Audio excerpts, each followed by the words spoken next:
Hey everybody, how's everybody doing today? Welcome to my Sunday live stream where we talk about photography, catch up on the community, see how everybody's doing. I'm doing well, thank you. And this is where we come together and talk about, photography in general, also about gear if you want. And generally, I like to let the audience drive the conversation. So if you have any questions, comments, feedback, anything you'd like to talk about, just leave it in the chat section. I'll do the best I can to answer any questions you have or elaborate on any topics that are going on.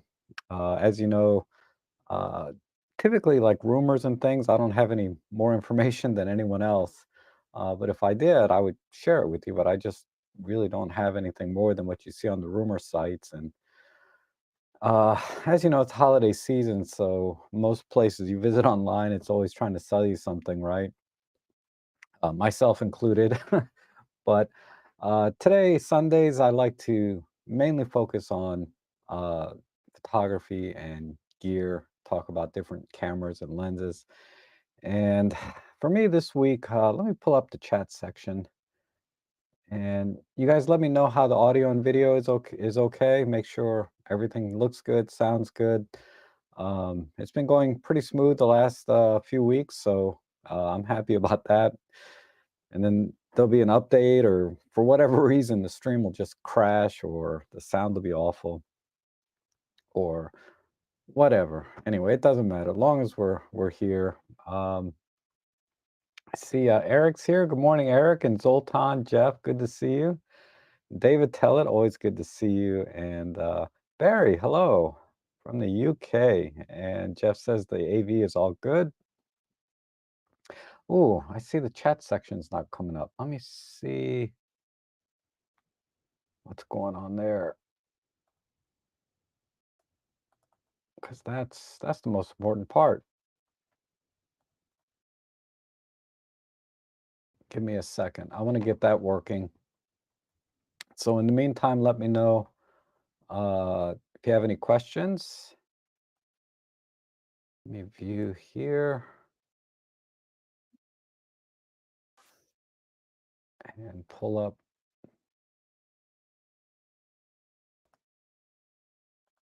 Yeah, the chat window should be fine. I don't know why that. See, there's always something.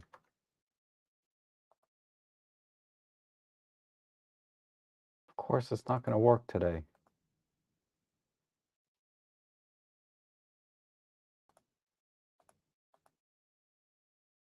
Dang it. That's not good.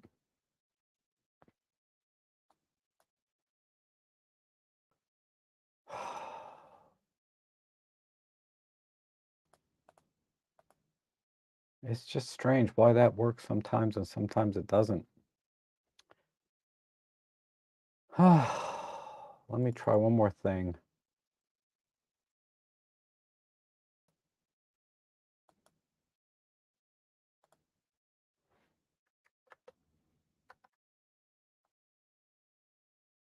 Yikes.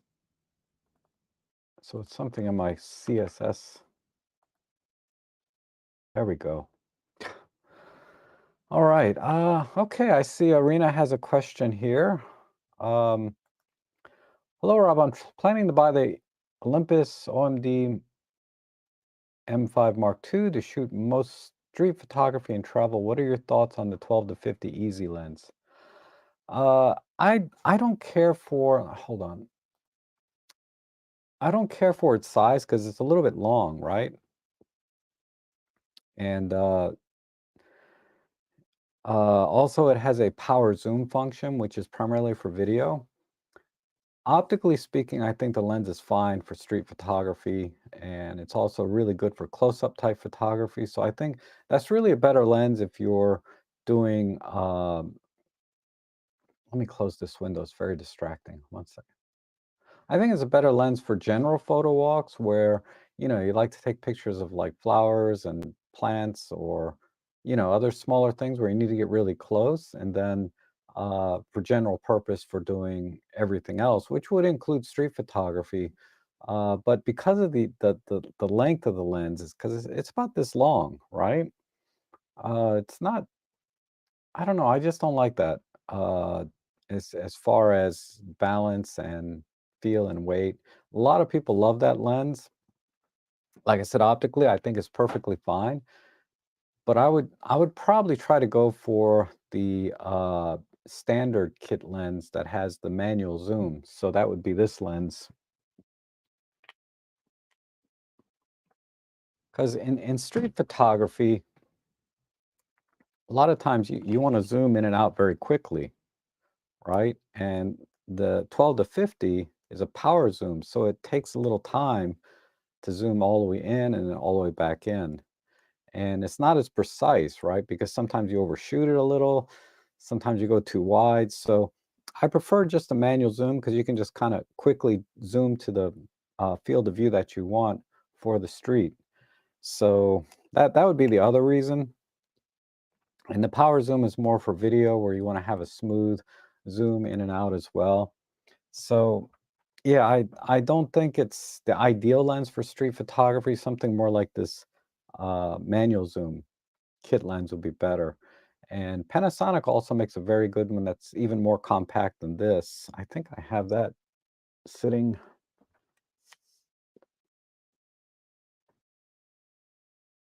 Well,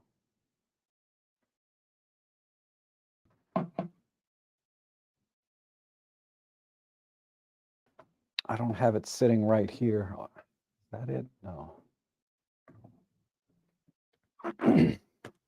But it's about half the size of this lens. The so you get a little bit wider field of view at 12 millimeters, which is kind of a big deal, right? On micro four thirds, from 12 to 14 millimeters, and then also, but you're a little bit shorter on the long end. It only goes to 32 millimeters, where this is 42. And for street photography, 12 to 32, I think is a better range as well. So the Panasonic Pancake 12 to 30 12 to 32, I think is probably the best lens, and I would argue that it's even a little sharper than the Olympus one. Uh, but that said, I would get this lens with the EM5 Mark II uh, over the 12 to 50 any day for street photography. Okay, and the background looks like I work in a camera store. I might as well. I got too many cameras, and I shop cameras all the time. I don't know why. I'm just gassing for an S1R. Uh, yeah, I keep looking at that every day. Ugh, and then now I'm also looking at the K1 Mark II, maybe the Mark One. I don't think it really matters. And then I'm thinking, I would never use it. I think I'd rather get, but the K1 Mark II and the K1, they're so cheap, like $1,000 for a K1 Mark One, and it's a fabulous camera. The Mark II, I guess, has a little faster processor, but there's some debate about the the noise reduction in the raw files that, can't be undone. I'm not too worried about that, but I think, I really I'm really liking Pentax right now. I've been shooting with my K1 or my K3 Mark III monochrome camera, and I'm loving that camera. The only thing I don't like about it, uh, and it's a 50-50 problem. 50% I'm still not don't have a feel for the autofocus, so I keep missing the autofocus. Uh, the other half is the camera misses focus a lot, compared to just about any other camera I used. I thought the Pen F was bad, but let me tell you, that K3 Mark III, the autofocus is not it's not a, hands-off approach. You have to really pay attention to where your focus point is and what you're focusing on, how many focus points you're using, all of that stuff. So that's why I say it's kind of 50-50. Now, a couple of weeks ago, I was blaming myself 90%, but I'm thinking now it's more like 50-50. Uh, so that other than that though, but the images I'm getting out of it, the tonality of the black and white, there's just something very pure about it, and I it's just it's hard to explain. And in a blind test, yeah, you'd probably fool me every time, which was shot with a monochrome camera, which was shot with a regular color camera that was converted. You know, I probably wouldn't be able to tell difference across the board. But when I'm shooting with that black and white and I look at the images on my screen, I just feel the images look different. They have much smoother tonality to them. And I'm just loving it. And last night I actually uh I took it out and I tried a couple of new filters that I got from K&F. So I might do a live stream shopping stream tomorrow and talk about those filters, but I'll show you the effects. Let's see. They were really cool. Go back to the screen. It was like this. Excuse me. It makes this swirly kind of look. So somehow what it does is it's kind of like a circular prism that just takes the light and smears it all around the sides. It's really kinda cool. Here's another image I did. Now these images here, I was freehanding the filter. I was moving it around in front of the lens, but it actually screws on the front of the lens, and you get a more circular type smearing, but when you handhold it, you can kinda control the direction. Uh, but I was doing some fireworks last night, over at the National Harbor. And this is the other filter, and you guys have seen this. Koken used to make these. This is that star filter, right? Where and this was a what's this? This is a 5 point star, I think, filter. I got different levels of it, 5, 6, 8 points, something like that. But just the effect that it had on the fireworks, and I'm shooting with my monochrome camera here, obviously. This camera was the OM1 with the 12 to 40 Pro. And, Eric was there. I don't know if Eric's here in the chat, but, let's see if there's do I have and this is a composite. So I have a long exposure down here to bring up the, shadows, you know, because it was basically pitch black. So I did a long exposure here, and then I just overlaid using Photoshop the rest of the fireworks. So this is actually a 5-shot composite, and I really like how, uh, I got this long exposure effect of smooth water. I can't remember how long this exposure was. Had to be at least 30 seconds. And then, I got the beautiful sunset here. It's not the sunset, but the, uh, blue hour, I guess they call it. And then, of course, the various fireworks that I just overlaid. Let's see if there's anything else here. No. Oh, yeah, I'll talk about some of these. I went to Conowingo Dam also, and, um, I took my monochrome camera, but also the OM1 with the, 12 to 30 I'm sorry, the 75 to 300 and the 300 f4 with the 1.4 teleconverter. So this is actually the Pentax monochrome with the 55 to 300 lens. Uh, so yeah, it came out pretty good. That's not a bad lens. The 55 to 300 PLM for the Pentax K mount. This is the 300 f4 with the teleconverter. This is the seagull. You can see it kind of swallowing this fish. Let's see. Yeah, here's a bunch of photographers down in here. I think if you're not familiar with Conowingo Dam, it's kind of famous for bald eagles. But this day was terrible. I think there was like maybe one or two bald eagles that actually flew around, and they were really far away. So I don't think anybody got good shots, really. I did see a couple nice shots from the photo club because we went as a group, but for the most part, there was nothing. Nobody got anything all day and all day the next day. Uh, so there was probably a dozen eagles. I counted 8 just in the one frame that were way off in the distance sitting on the rocks, but they didn't come flying out. So anyway, so we were all there. This is the 75 to 300 lens, and I can't say this enough. If you don't have this lens, you got to get this lens. I don't care if you have the 75, the 50. I don't care what other zoom lens you have.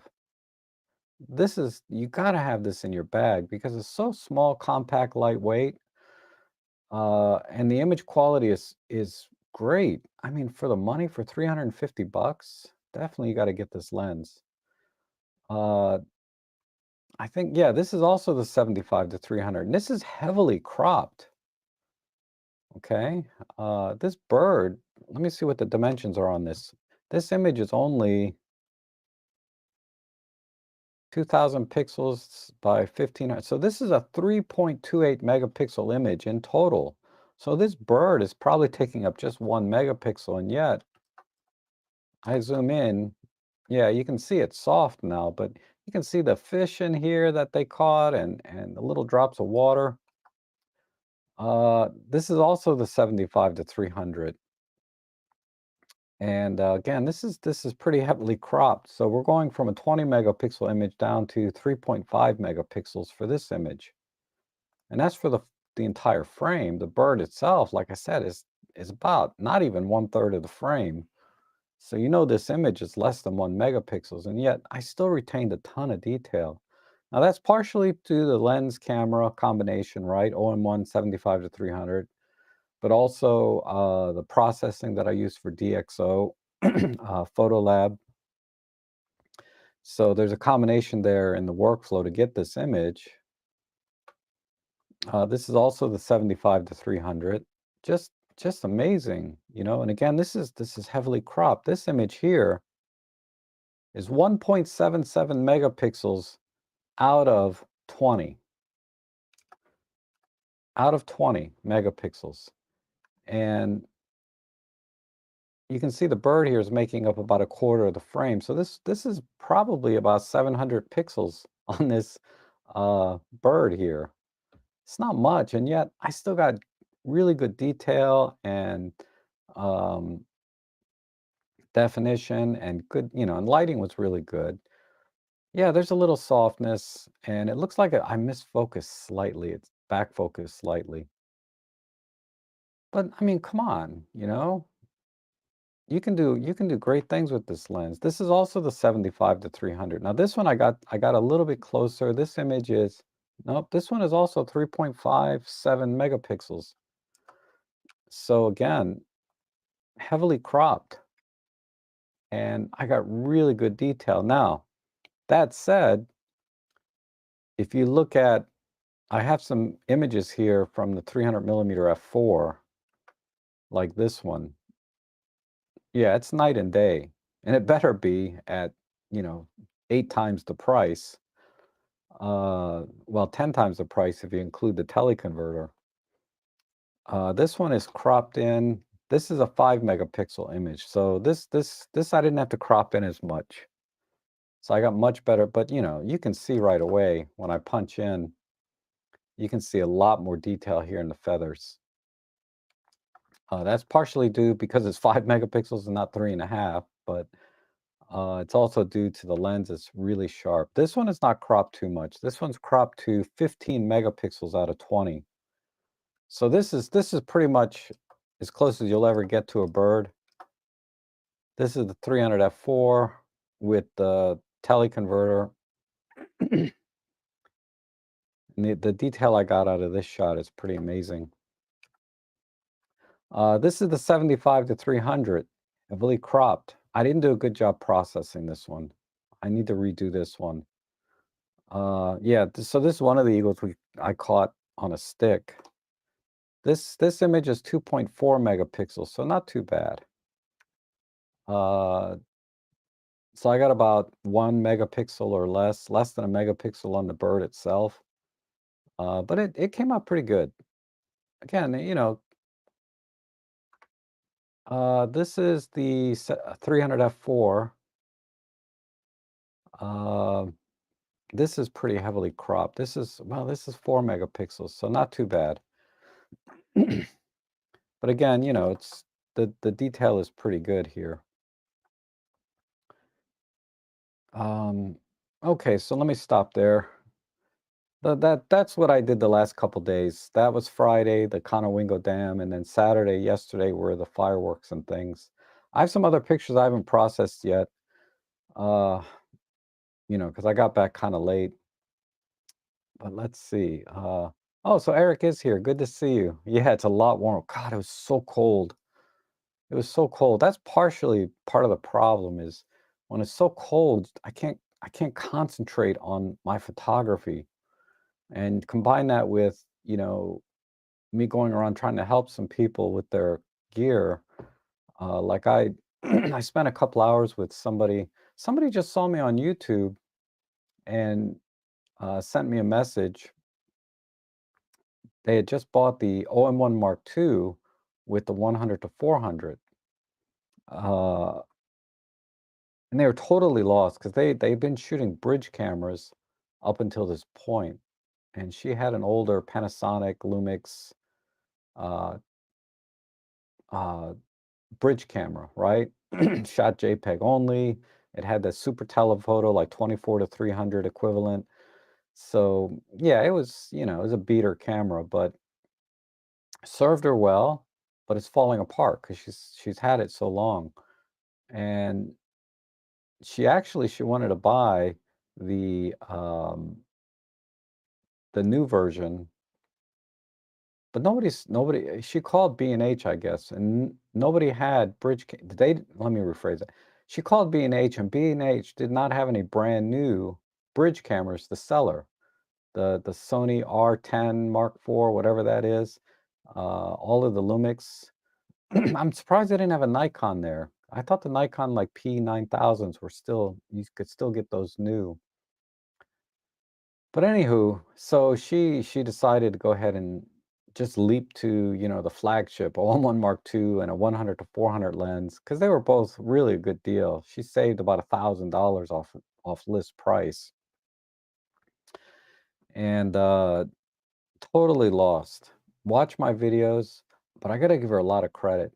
She really she really picked up everything I showed her very quickly, and I felt like when she's gonna go on her trip, she's going on a trip, uh, that she's gonna be able to handle the camera, and get some good shots. But it was kind of funny because she really did not want to buy an interchangeable lens camera. She wanted another bridge camera. She shoots JPEG only. She doesn't care about the, frames per second and all of that. She doesn't care about shooting in RAW. Uh, and she didn't care about the dual memory. She didn't care about anything other than someone told her that for birding, the OM1, this combination is probably the best you can get, which I agree. For the money, OM1 Mark II and a 100 to 400 lens, that's a pretty solid, setup for birding. And but she didn't like the fact that she had to manually zoom in and out on that lens, right? Because the bridge cameras have power zooms. And, so there's a little bit of overhead, uh, in terms of or a little bit of a learning curve in using an interchangeable lens camera, uh, not just the menu settings and all of that, but also the ergonomics and workflow of using an interchangeable lens camera. It's not the same as a bridge camera, i.e. the power zoom. So I had to walk her through, okay, first let's look at the outside of the camera. Let's make sure that the image stabilization is on, that you have the focus limiter set to the right position, and that you have that it's unlocked. So because there's a couple of switches on that lenses. And then this is how you put the lens hood on, and then we went into the settings and things. But anyhow, 66 degrees. I don't my house isn't even 66 degrees. My office, I have a space heater, it's up to 60, it's almost up to 68 now. And then, but my house, yeah, I think my bedroom is like 50. And my living room area, I got the heat on, but it's only about 60 in there. And let's see. And Marco's here. Good to see you. Darko, good morning. I'm doing well. Thank you. And Zach is here. And David says, I just got the Pentax 77 1.8 Limited. Wow. Would be a good portrait lens for your K3. I thought about that lens. I had it in my shopping cart a couple of times. And then I just decided against it because it would be 100 and some millimeter equivalent. And for portraits, um, I'm pretty content with I bought what I bought instead of the 77. I got the 50 millimeter f1.4, the original one, and mint condition for like 200 bucks, all in, delivered, taxes, everything. And I'm pretty happy with that focal length. I'm a little more comfortable with like between 75 and 85 than I am at 100, because I feel like you just have to stand a little bit too far away. If I did headshots exclusively, maybe, but uh, everybody says that the 77 millimeter is magical. So I'm interested in it for its the characteristics that it gives, but I would need a color camera to appreciate it, I think. I don't think the character of that lens is going to come through on a monochrome. It might, but I think that lens is better suited for a color camera. So it's tempting. It's tempting to get a K1 with that lens. That would be an amazing combination. K1 with the 77. But I'm gonna wait. I'm gonna wait and see what OM Systems comes out with, because there's a rumor that they're supposed to come out with a camera this year. So we'll see. Uh Darko says, I remember my K30 was okay for autofocus. I wish Pentax would get with the program in our city as they have no presence at our. Yeah, Pentax isn't anywhere. You have to go online to buy it. You're not gonna find it in any store, but um, Marsha, good to see you. Yeah, the Ricoh stuff sells, like the GR3. I've seen that a few places, but I haven't seen like a Pentax DSLR anywhere. And let's see. Darko says, tested my new, so it's a Nikon Z50 Mark II with the 200 to 500 f5.6 lens using the TC 1.4, 1.7, and 2. Wow, you got all the teleconverters. The Z52 still focuses on each TC. However, the 1.4 handheld low light the best with birds at dusk. Yeah, because you're going to be at like what, F8 or F9, right? With that teleconverter on the long end. Yeah, you need some good light. And I probably not use the teleconverter at night, like you're saying here, but yeah, by the numbers, that would be the best teleconverter to use because it has the least impact on the light. But I would probably just skip it altogether. Because if you're honestly, if you're in low light, this is just me, okay? But if I'm in low light, uh, I would I don't want to shoot a bird that's far that I need 500 millimeters worth of lens, and in this case, it would go from up to 700 millimeters. Cropped on your camera, you're at like over 1,000 millimeters, right? With the 1.4 TC at f8. And if it's low light and the bird is that far away, I just don't see how you can get a good image. You know, that would be really hard. Um, So I'd rather wait for a bird to get closer and better light overall. I just I'm just at this point where I don't wanna just take a picture to take it, you know? Uh, what it, I get it. If it's a once in a lifetime shot, maybe, but you never know, I guess. It's better to have it and not need it than need it and not have it, right? Okay. But that's cool. That is cool. I think from what I gather, you're really happy with that camera setup, and it sounds like a really awesome system. Oh my goodness, Rick is here. Boy, it's been a long time since you've chatted in the live stream. I think you watch time to time, but I haven't seen you in here. That's awesome. So good afternoon, Rob Trek and all Trekkies. Only 17 gas acquisition days until Christmas. I know. Well, honestly, they have the after Christmas sales. B&H has a really good deals like in January, right? But uh really the gas never ends and throughout the year, I looked at a lot of things that were on Black Friday sale and Cyber Monday sales that have already started. Uh and they're a good deal, but they're not necessarily the best price they've been all year, right? Because I look at the price history of that particular item, and a lot of items have sold for less at different times of the year. A lot of times a very small window, but when you can get it, like I've gotten a few things like crazy cheap that, you know, is not even available or certainly not on Black Friday sale or Cyber Monday sales right now. And yeah, F11 at F2. I know you need a lot of light. And Robin says if you can find the original 4-thirds 70 to 300 for under 100 and you have a newer cameras with phase detect, it can work okay and it's a half stop faster on the long end, focus limit in the camera.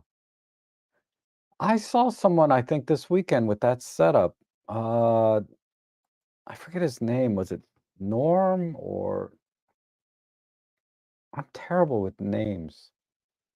I'll remember his face now because I asked him his name like twice, but I can't remember the name.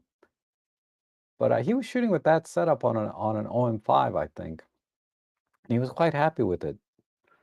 Um, and this side towards screen, yep, getting ready for Cyber Monday. I am. I did a lot of shopping. That's all I did this morning was shop. I just shopped all morning. There's some things I need to get. And then Darko says, which camera focuses better, the Nikon ZF or the new Pentax? I guarantee the ZF is going to focus better than a K3 monochrome. I don't have a Nikon ZF, but every other camera I own focuses better than that camera right now. It's going to get to a point to where it's not going to be user error on the focusing because a lot of images I miss focus because of me. Because when you look through the OVF, it's an optical viewfinder at night. You have to turn on the focus point light so you can see the focus points. But I haven't built that into my muscle memory yet. I programmed this button here for the focus point light so that it comes on when I'm looking through. Uh, so a lot of the shots, the camera was focused down in the bottom right corner. So that's my fault totally. And I was trying to focus on a difficult target, the fireworks. Uh, Not necessarily an ideal target for really any camera, but yeah, the Pentax, I'm still not there yet. I'm not gonna say it's the worst autofocus ever. 'Cause like I said, a lot of the autofocus problems are still me. Like that's a stark example, just not having the focus point in the right place. But there's other things, nuances to autofocus in a camera that it's that you can't just put in the specs, right? Like I'm using small point, point, 5 point. There's a lot of different groupings that you can do, and not all of the points are crossed autofocus. I'm talking specs here, but you get a feel for what works best for the camera with what lens, right? So I guess, for example, I remember the Panasonic 12 to 32 and the GX85 did not focus as well as my Pen F in low light. And the Pen F is no shining star in the autofocus world. It does fine in good light, single point, boom, right? But you wouldn't, like I said, you just kind of get a feel for the camera. It's hard to articulate. And I just don't have a feel for the Pentax autofocus system yet. Okay. Uh oh, DF. Oh, the DF is better. Yeah, DF is better, no question. When I'm using the DF, I never felt like I missed focus because of the camera. Uh, I mean, it's not perfect, but it's really good, actually. The autofocus on the DF is really, really good. Um, and then John McCormick, hello. It says, is the upgrade to Photolab 8 Ultimate from PL7 Ultimate worthwhile for me with an old Windows 10 PC that struggles to save 20 megapixel RAW files? No. So a lot of people ask me this, and I did a stream yesterday about Photolab 8, and I tried to articulate if it's worth upgrading to Photolab 8 if you're using Photolab 6 or 7. And while Photolab 8, the performance improvements in terms of the speed of processing is better on an old PC where you're already taking 5 minutes. Yeah, it's not going to make much difference. Maybe it'll be 4 minutes with Photolab 8. Okay, it's not. There's a noticeable difference in performance. I'll give DxO that, but not when you're running at 5 minutes already. Um, so you will see some improvement, but I don't know if it's worth it. I would upgrade your computer rather than buy Photolab 8. And uh, generally speaking, if you're happy with Photolab 7, you don't need to upgrade to Photolab 8 unless you're a heavy user. I mean, you're using that thing day in and day out. There are some significant workflow improvements and some niceties that should have been in there since Photolab 1. They finally put in the ability to compare two images side by side. But I would probably wait till Photolab 9 comes out if you're on Photolab 7 for most people. Uh, but if you're a heavy user and, watch the stream that I did yesterday, I go into pretty good detail about the differences and some of the new features on Photolab 8. But Photolab 7 does such a good job already. The only other thing would be is if you're processing high ISO images like ISO 16,000, 25,000 higher all the time, Photolab 8 does a much better job. Under, say, from 6400 and below, I cannot tell any difference between the two in terms of noise processing. Um, and that's most people. We're not processing high ISO images all the time, just sometimes. So, but if you're doing it all the time, then yeah, I would upgrade to Photolab 8. It definitely is doing a better job on the very high ISO images. If you're on Photolab 6, I think it's definitely worth the upgrade. Uh, I mean, of course, if you're happy with Photolab 6 and you just use it occasionally, you don't need to upgrade. But there were some nice improvements in Photolab 7, and there was some very nice improvements in Photolab 8. So cumulatively, Cumulatively, these two updates, I think is worth the upgrade price.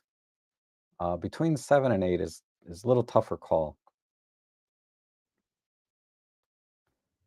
And come on at Rob Trek. A real photographer should be developing his knowledge of manual focus and depth of field, so he is never relying upon autofocus. That's true. That's true, but uh, I was shooting at night. Well, specifically to last night, I was shooting at night, so I didn't have depth of field. I had to shoot wide open. And I was already at ISO 200,000 on some images. So last night wouldn't apply, right? Obviously. And then for the daytime stuff, you know, I'm really not having a problem with the autofocus for most things. When the light is good and the subject is right in front of me, uh, like this this image here, no problem for the Pentax. This image here, no problem. Good light, good contrasty target, again, no problem with the Pentax. I don't see, uh, and the lens I was using, yeah, these were very easy targets. But yeah, I'm not shooting at f8 and using zone system, or not zone system, what do they call it? Anyway, for most of my shots. Although I could, right? If I was using a manual focus lens, I would definitely employ these kind of techniques, right? And I do that when I'm shooting film a lot of times. I'll just put it at f8 and focus at a certain distance, and most of my shots will be fine. And if I want critical focus, then I'll certainly tweak it a little. But for a digital camera, I need to get a feel for the autofocus system so I can get these shots that are typically very fast moving, right? Fireworks and birds. These are kind of targets that you really need to nail focus on the money. And uh, I'm using kit lenses for the most part. My 55 to 300 is like, it's a kit lens, and my 18 to 55 I was using. But yeah, I mean, generally speaking, though, when I'm in good light and I'm using a manual focus lens, I will generally shoot like at f5.6 or f8 and zone focus, right? And if I need critical focus, I'll just tweak a little. Uh, let's see.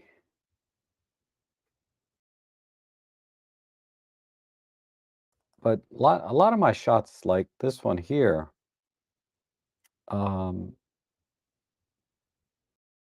when you're shooting pets and things, you don't always have time to, manually focus. At least I can. I'm not that fast. So I need the autofocus to just be spot on. And these I got lucky, but I have a lot of shots that I took where it just missed focus. And if you miss focus on the eye, because the depth of field is so shallow, I mean, I got less than an inch here, like just a couple of centimeters of depth of field on this. I'm just not that good. I'm not that good with manual focus to be able to catch shots like that.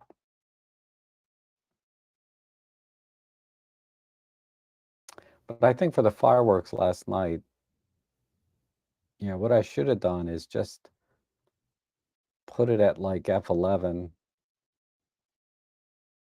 and focused about a third of the way in terms of distance, and let it go at that.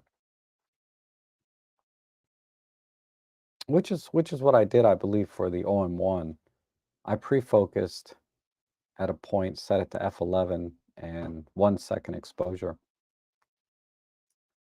Okay. Oh, Wayne is here. Good morning. Okay. Let me talk about, let's see.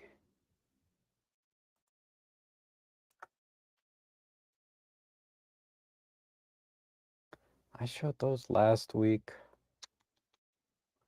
These were for the demo. Looking at some images here. Yeah, that's pretty much it. This one's sort of interesting. This is I think a 3 or 4 shot pano where edit. No, this is a single shot, I believe.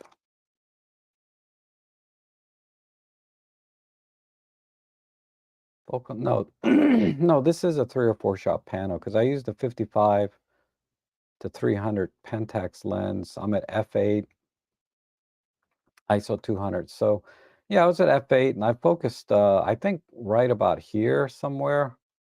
Uh, right along this part of the focal plane. So everything is pretty much in focus. So this is kind of a pseudo combination of using your depth of field and what Rick was talking about earlier. So I didn't worry about the everything being in focus for this panel. But with the 55 to 300 lens, I was cropping in. So this is about 3 shots put together, and then I processed. I think I had to process this in Lightroom because DxO doesn't support the K3 monochrome. But I thought this came out really nice. Yeah, I really like this picture. I love you can see all the clouds that came in pretty quickly, and you don't see any eagles anywhere in that whole frame. It's pretty sad. Okay. And I must get into manual focus more. Yeah, I don't mind the manual focus time to time. I have a few manual focus lenses I really like. Um, but I tend to just use autofocus most of the time. Photography is an art in which you're always learning and perfecting your skills. So no matter how long you've been at it, we can learn as we go. Yep, absolutely. No one will ever know it all, obviously. And Rick says, using all these gizmos uses processor time to the point you'll miss shots because the relatively slow processor can't cope. Same is true of the processing between your ears. I know. There's definitely a learning curve right now. When I'm using the OM1 or any of my Olympus OM system cameras, everything's kind of second nature. I don't have to think, right? There's very little processing because I have the muscle memory all built in. I can quickly change things. I don't have to think at all, really. Everything's pretty automatic. But when I'm using that Pentax, man, it's tough. Where's the button to light up the illumination point? Because I couldn't see where the focus point was. Because it was so dark, I couldn't see if I wanted a manual focus, it's so dark, I couldn't see anything anyway. Uh, and I was relying on I mean, these fireworks images that I showed earlier, I had to push those 3 or 4 stops in post-processing to brighten them up because they were still so dark. Let me see. Like like this image here, I'm working on this one now. This was using the, star filter with the fireworks. I thought this came out really cool. I just love these stupid things. I was having a blast with the star filter and my swirly filter. Uh, but this image here is ISO 20,000, and, that's not the original. Let's see, where are we?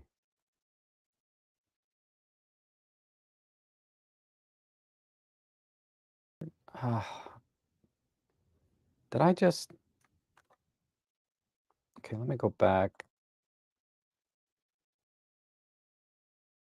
So I pushed this image 2 stops, and I pushed the shadows up another full stop here roughly, or a full 2 stops. But if you look at the original, this image is really dark except for the fireworks. I was just having a heck of a time seeing this through my optical viewfinder.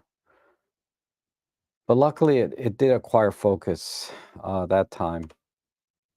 And I'm processing it. Let's see how it goes. It's a little rough. I mean, if I punch in, you can see at ISO 20,000, pushing at 2 stops. So this is effectively ISO 80,000, right? Uh, it's a train wreck when you punch in and look at any details. And plus the star filter is going to mess with the autofocus. It's gonna struggle a little bit. Anytime you put a specialty filter on the front of your camera, the autofocus is gonna suffer. But I like that image. And this is another one that I'm working on with the star filter. I know I'm being a little kid again with my camera, but I was just having so much fun. I don't care. I don't care if it's stupid photography. This is really stupid photography, but I love it. And I see so many amateur photographers busy worrying about a setting that gizmos their attention is distracted from the image they're trying to capture. Yep, absolutely. That's why it's refreshing sometimes to go out with just a film camera, right? Because you're gonna probably just gonna use zone focusing, and the settings are pretty much set, right? You know, once you shoot film for a little bit with a full manual camera, you get a feel for the exposure, and you don't have to do much. Uh, and film has so much latitude that in post processing, you can fix if it's a little underexposed or overexposed. Even if it's a lot overexposed, you can pretty much fix a film image. But I get my exposures right when I'm shooting film. You get a feel for it, so your mind is pretty much just on what you're taking a picture of. Mostly because the camera doesn't have anything to deal with, right? Just point and focus, right?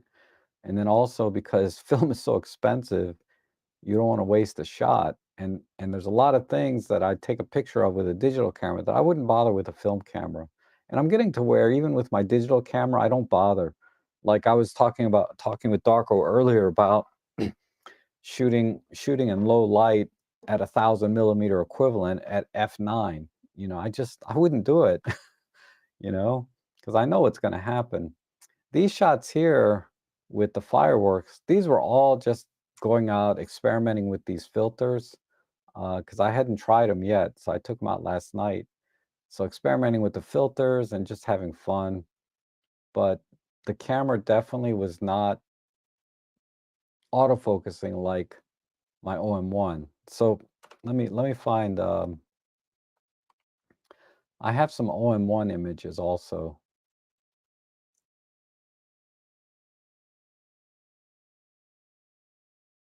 So here's some of the images I took with the OM1. Nailed autofocus every time. you know, I didn't have to try at all when I was using this one. This is with the filter screwed onto the lens, so you get that full circle. Uh, but yeah, this is crazy. So this is what I'm talking about with the OM1. I really didn't have to worry about the autofocus at all. Whereas with the Pentax, I was struggling uh, with it. It just would not focus on anything in here. But yeah, this is kind of cool. I switched over to the star filter. I did something. I combined the star filter with the swirly filter. I have an image in here like that.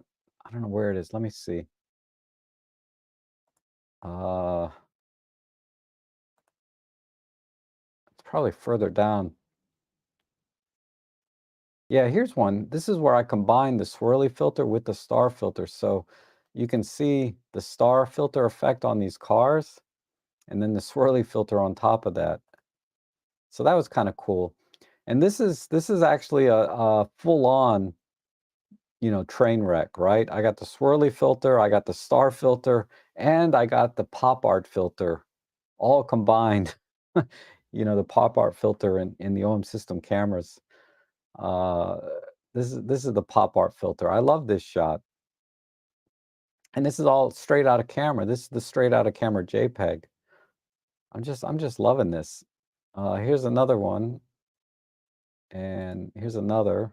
Here it missed focus, obviously. But that was the exception rather than the rule, right? The star filter didn't work too well on these larger lights, but the star filter works really well on pinpoint lights like this. I didn't have the star filter there. Oh, here. Here's one where I combine the swirly filter with the star filter, and this is with the pop art. So this is a art filter, digital filter, star filter, and swirly filter. Um, yeah, I love this. I love this shot. I'm putting this on Instagram. I'll probably get like 2 likes on it, but I don't care. I was just I don't know why these filters just made shooting last night so much fun, even though it's frickin' freezing cold. And oh crap, are the ads popping up? I tried to set the ads to minimum. Let me I don't know if I can change it. Let me check. Oh, I can't.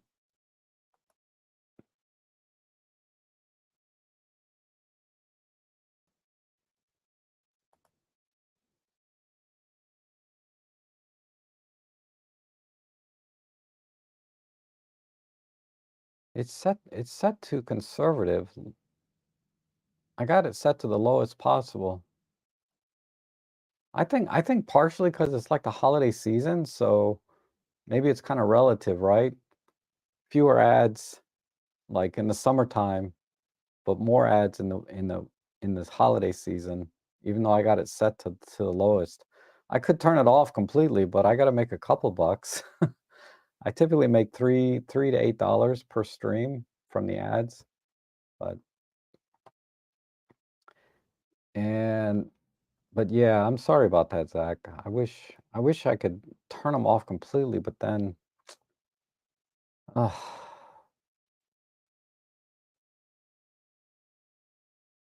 I see. Judges and photography clubs concentrate upon perfect exposure, focus, depth of field, whereas what's often important is capturing the moment without the technical perfection. Rick, this is probably the most, the I think probably I couldn't agree with you more on this point. I'm so frustrated when I hear what the rules for the competition. I've seen I don't bother with competitions at all or entering my images in anything. It's just a complete waste of time because when you look at some of the competitions, they tell you what the rules are, and the rules are very technical in the sense that, like what Rick is saying, you know, these judges, they look for focus and they look, depth of field. None of that's important. None of that is important. Uh, what's important is like what you're saying is capturing the moment, telling that story, and uh, putting together a composition that has some kind of impact, right? I'm not good at any of these things, but I'm always looking for it. I'm always looking for it and trying to capture a moment, capture a composition that's powerful, right? Because capturing a moment is more like editorial type photography where you're capturing events that are happening, whether it's you know s- whether it's just regular life, right, in street photography, or something more dramatic like in wartime. uh like Cartier Bresson, I think is his name, was really good at capturing the moment, right, that decisive moment. I think that's his catchphrase. uh But yeah, and David Crooks will show me images that he took that I thought were fantastic, that the judges disqualified because it wasn't tack sharp. You know what I mean? And I'm like, come on, this was not an easy shot to begin with. I can't remember which one. He showed me so many images because he enters a lot of competitions, and he tells me, sometimes he wins, but sometimes he doesn't, and they tell him why it didn't get it didn't win, and I'm like, that's ridiculous. So yeah, I when I started in photography, I looked at competitions and I thought it'd be kind of neat to get some awards or something if I was any good. But I'm done.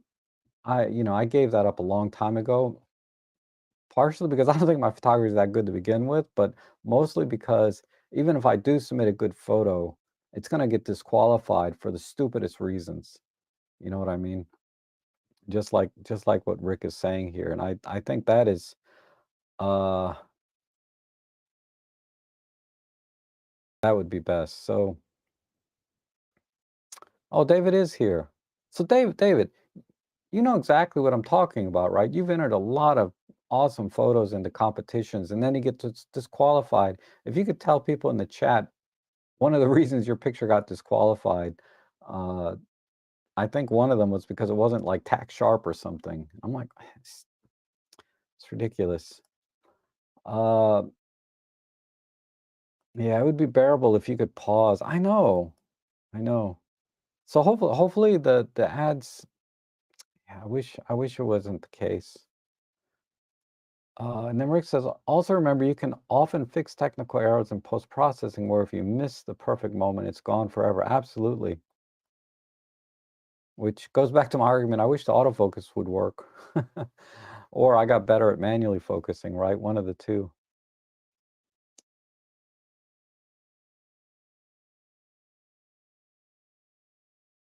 Yeah, this I've noticed this when I watch Robin Wong streams, like an ad will come up and with me, right? If an ad comes up, it's not too bad because I don't talk that fast. And you know what I mean? But Robin, man, he's talking 100 miles an hour. And, if you miss 15, 30 seconds of what he says, you miss like a whole paragraph.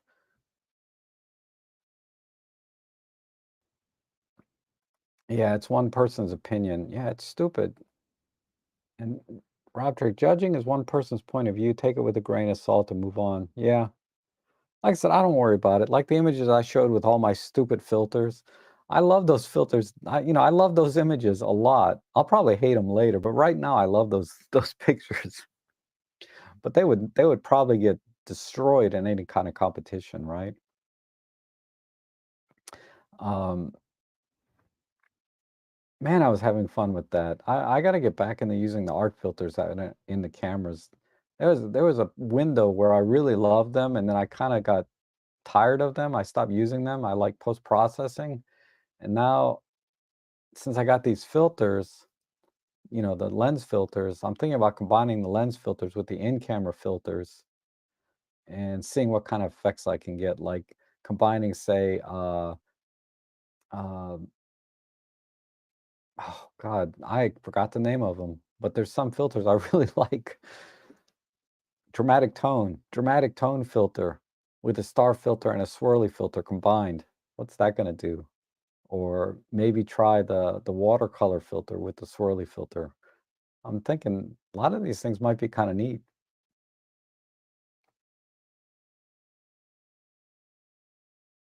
So my shot of a lifetime was busy and they ignore the subject. God, I know. And let's see. Oh, Don McPhee. I'm happy holidays. Hi, Rob. Happy holidays.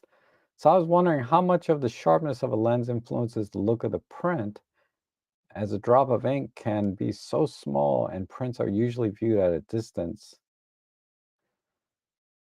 Okay, it really just depends how large the print is, right? There's all kinds of science done to calculate, how much can you really resolve with your eye at various distances, right? And the larger the print, the more you're going to see uh, any loss of detail. And loss of detail could be because the lens is out of focus, right? That's the most obvious one. Or it just could be a poor quality lens, right? It's not very sharp. Um, so I would say just smaller prints at distance, it's not going to make any difference, right? Like if your print is, say, this big, right? Most people can buy a home printer that'll print 13 by 19 inch, something, around this size. Um, I wouldn't worry about sharpness on something that small because you put it up on the wall, you're looking at it from like 2 meters and it's only this big. Yeah, you're not gonna be able to see it. Uh, but if you're printing really large, like poster size, uh, 4 feet by 5 feet, something like that, and you're only standing 2 meters away, then you're definitely going to be able to see uh, anything that's missed focus, or if the lens is not as sharp as, say, a different lens. But with relationship to the dot size of your printer, printers generally they print. You specify sometimes how many dots per inch you're going to print. So there's some kind of formula, but generally speaking, 300 dots per inch is like magazine quality, and that's more than good enough. But I'm not really the best person to ask because, like I said, there's a lot of math to calculate the optimal print size, dots per inch, and the original resolution of the image and that conversion. But in practice, it doesn't really matter if you're shooting, 6 megapixel camera. That's 3,000 pixels wide, right? By 2,000 high, for example. So 3,000 pixels wide, divide that by 300 dots per inch. That's a 10 inch, that's an 8 by 10 image basically, right? So you're going to resolve generally magazine quality image with a 6 megapixel camera on a standard 8 by 10 print. And if you're viewing at typical distance of 1 or 2 meters, you're not going to be able to tell the difference between one lens or another if one lens is sharper than the other. At least that's my feeling.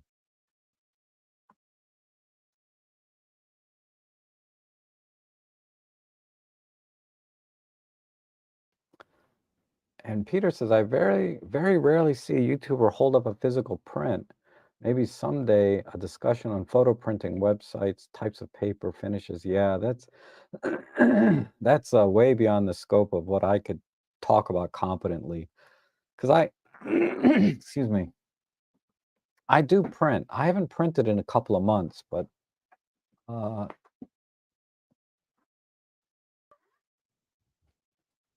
you know, showing a print online is not ideal. But I print mostly on 8 by 10, right? And I have prints. I have other prints um, that I really like. Like this is also Conowingo Dam. I did one in color, one in black and white. And here's some airplanes I shot. One in color, one in black and white. I love this car. This car is awesome. So I do print time to time. And then I got oh, my bigger prints that I print. I don't have in my room here, but I did print this recently.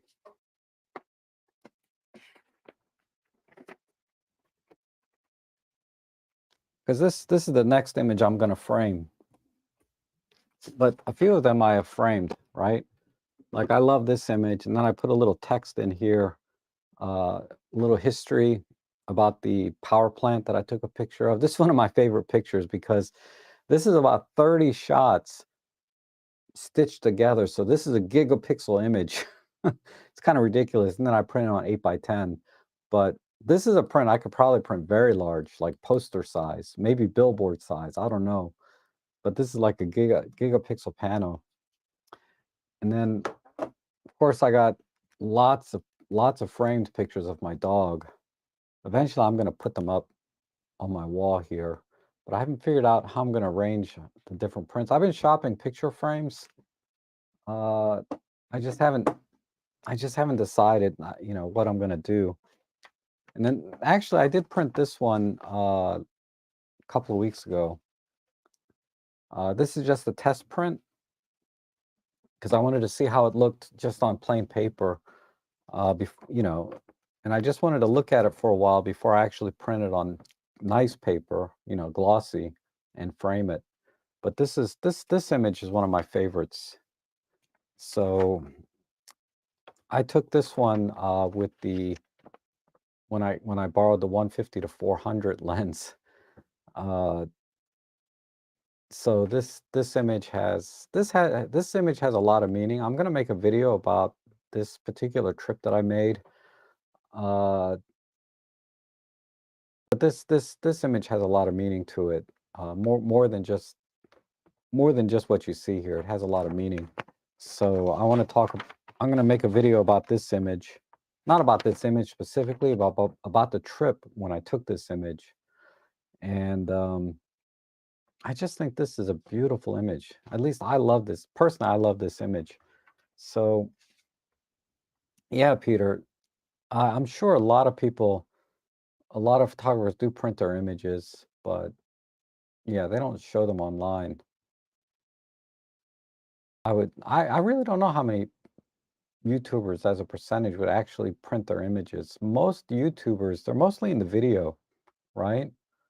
And they talk about, video cameras, the video capabilities of the cameras, which I'm not that, you know, I I'd like video, but I'm not that, I usually just shoot in program mode and I don't color grade my images. I don't shoot in log and all of that. I just shoot regular video like a normal person.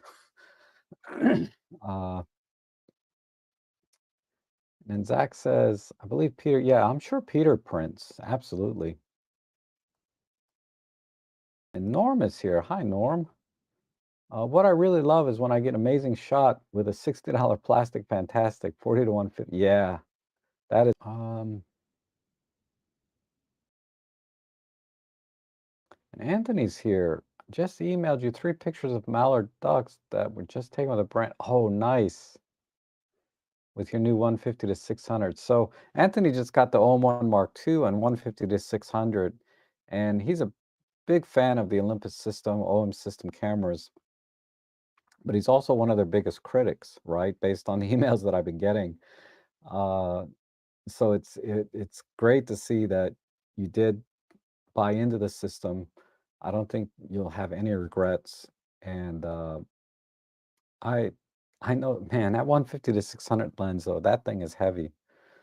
I I mean, when you look at it on paper, it doesn't look like it's much heavier than really any other lens, right? We're talking about like 2 kilos or something, right? That lens weighs, and my lens weighs 1.5 kilos. So it doesn't seem like much difference, but I don't know what it is. But I was handling David Crooks's 150 to 600, and I was like, man, that thing is heavy. I don't know.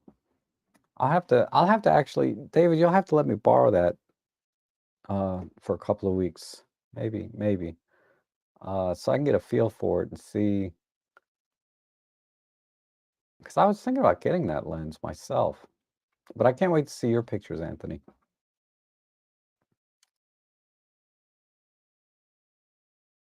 If you want, I can show them during the stream. So let me know in the chat if it's okay to show those images in the stream. Um, I'd love to share them with everyone. Might ask Santa for a pancake lens, but I don't know with APS-C sensors, is it worth the crop?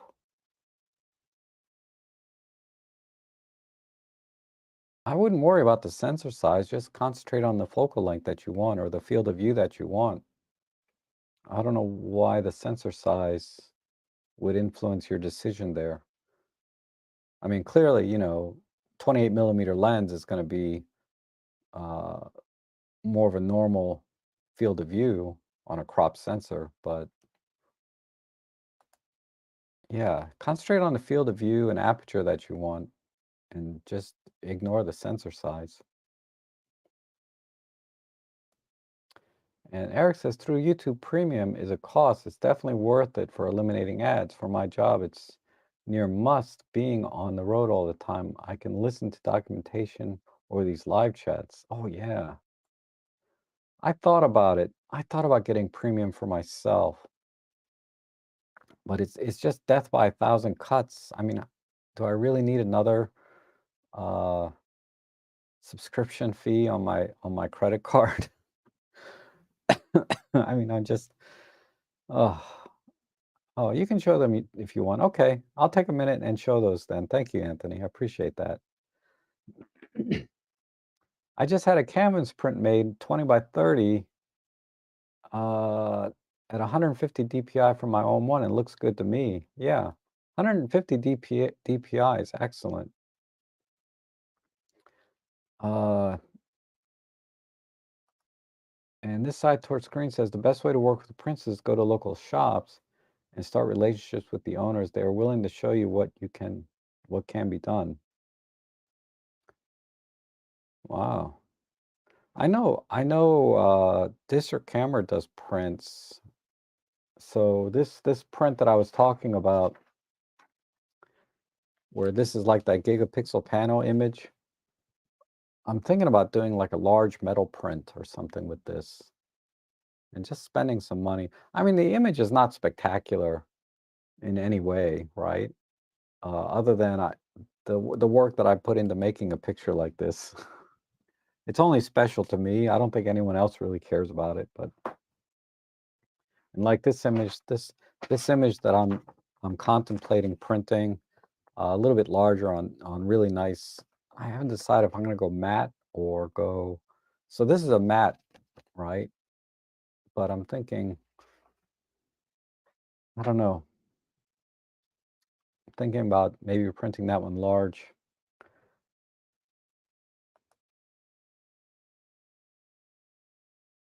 Artists use something called abstraction, emphasizing what's. I have the screensaver set to paintings, and so when I look at my screen, it sits here on my desk.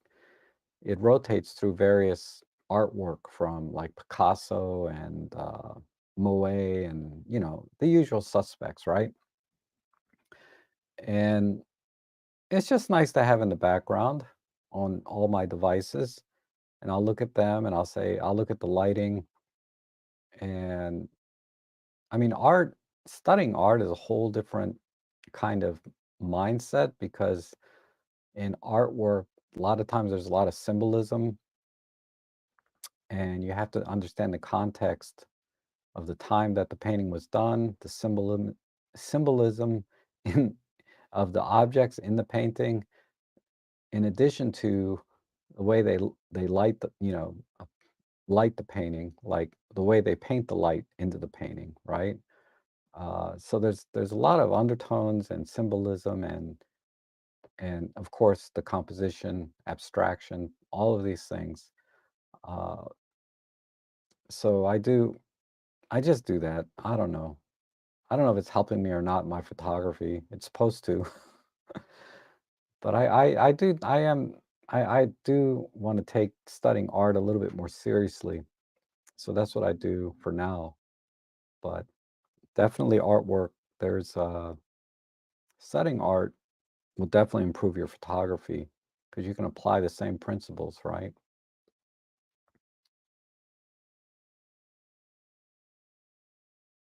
And Andrew Banner's here. Good to see you. And let's see. Take a look at artist pictures in a gallery, often the most impressive. Do not attempt to find detail or photojournalism. This is the power of abstract. Yeah. Yeah, a lot of the paintings are oil paintings. Those are particularly abstract, right? Like what's his name? I'm so bad with names. But he painted the oh yeah, Vincent van Gogh. His is very abstract, right? and but very powerful, right? He's famous for that kind of ghost face or whatever. But he has a lot of other paintings where, yeah, definitely there's no detail there, right? It's just all about impression. And I really like a lot of the Japanese art, like the wave. It's really interesting not only to study the artwork itself for all of the properties and things I mentioned, but also for the process of how they actually uh, created the image or the artwork and how that got distributed back in the old days, of printing, because they didn't always print. They didn't have printers back then, right? So they had to be able to duplicate the image so that the general public could have access to it. And there's a lot of interesting things, so much history uh, that I find fascinating.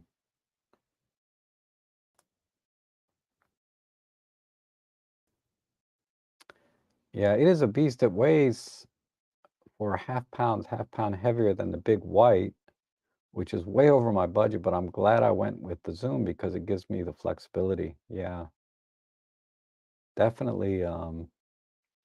I do miss that flexibility once in a while with the 300 f4.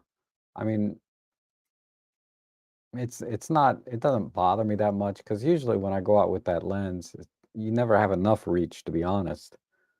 But if it had a zoom range like the 100 to 400 or the 150 to 600 in your case, it would definitely make the lens more versatile and usable for other things other than just shooting birds, right? Because 300 f4 is pretty much a special purpose lens. All I'm going to shoot with it is birds.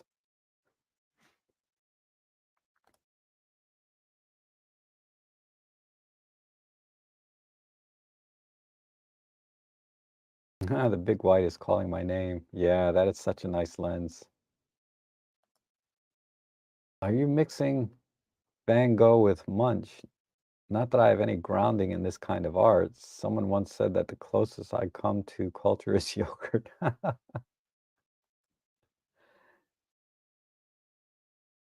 Okay, so let me um let me see if I can find Anthony's images real quick.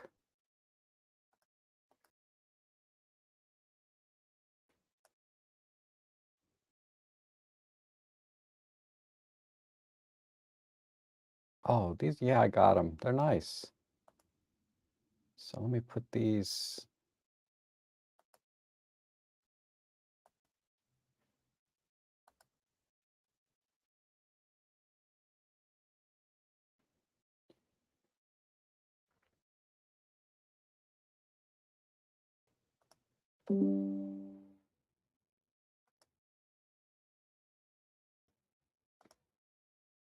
Where's the other one? Okay, these three.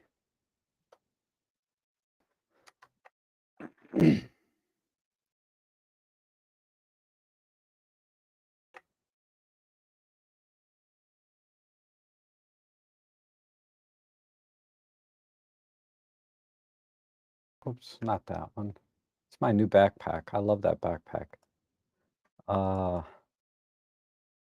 wow, very nice. So on the EXIF data, these are Anthony's pictures with the 150 to 600. Uh, so we're at ISO 6400 on the OM1 Mark II, and he used a Pixelmator Pro. Never heard of that software.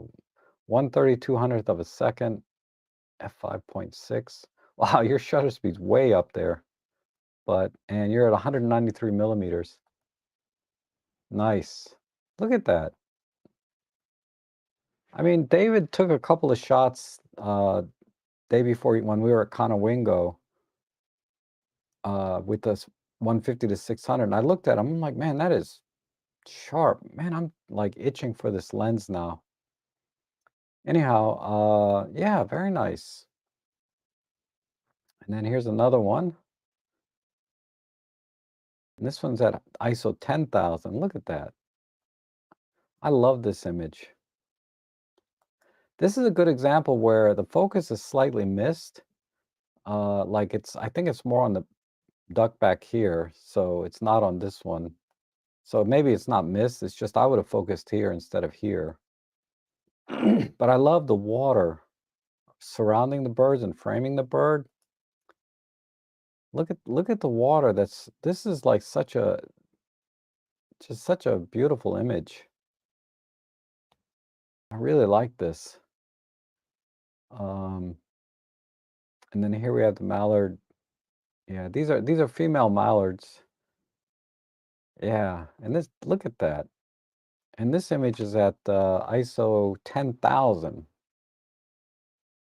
1/3200th of a second. And you're almost zoomed all the way to six, so you're at 523 millimeters, according to the EXIF data here. F6.3. Man, really, really nice. But I gotta say,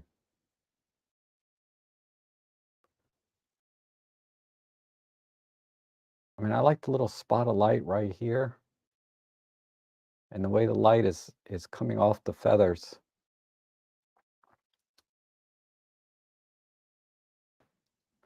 But I think I like this one best because the water is almost like a liquid mirror, reflection. So these are really nice, Anthony. Thanks for sharing that with us. It's awesome.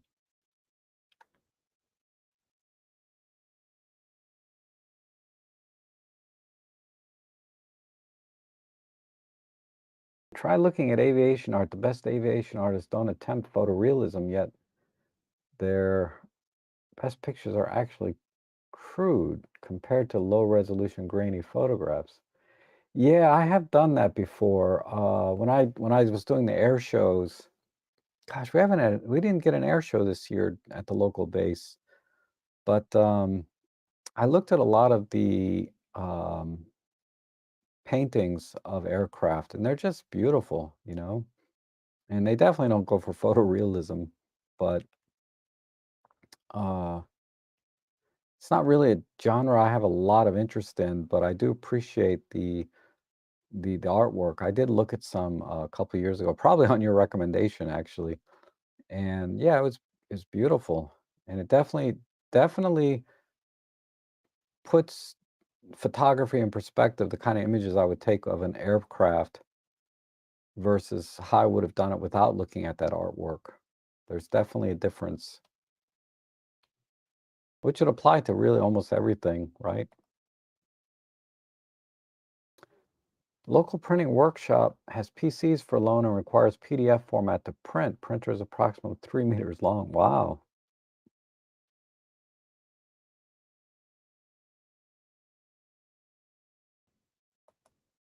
Yeah, the PDF is, I'm not familiar with actually, I know for documents, PDFs were a big deal because it gave 100% representation regardless of computer. So the PDF format was from from my from my experience, we've always used it so that no matter what computer you had, you would see the same document exactly the same way as everyone else would in, whatever office they're in.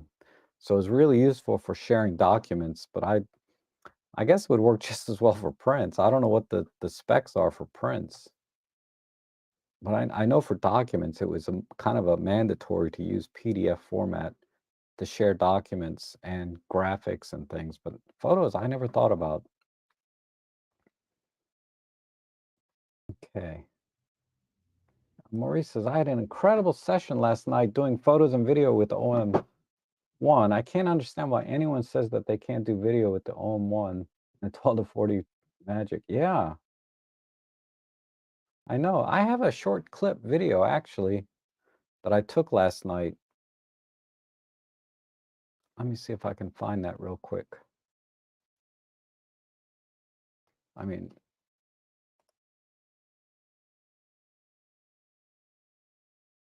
so let's see. It's Drive D Media 2024, fourth quarter last night. And let's see, details stored by type.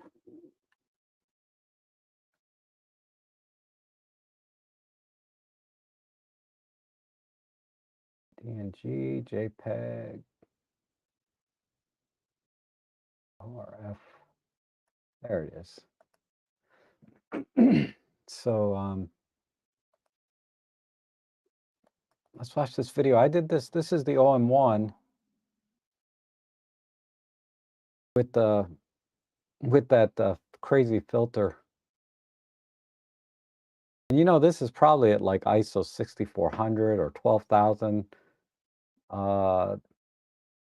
And this is the filter with the pop art filter applied. So I was recording with pop art filter and the swirly lens filter. And then I was just kind of moving around to see what it would do. So I'm just experimenting here. But yeah, it's doing a great job. Man, this is awesome. I wish I was like a better videographer, like with respect to actually telling a story and all of that. Yeah, here's one of the photos that I took, but this is the video version of it. This is really cool.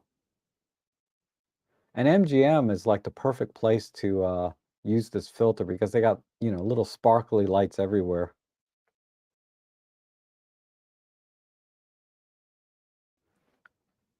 Yeah, that's cool. And I use the OM1 for my client work. So let me see. Let me find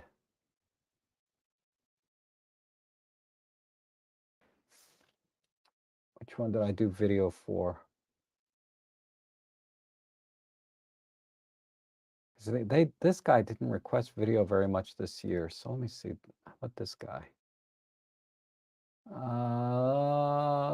This one I can't show. Those are confidential, but these I can show. If I can find one.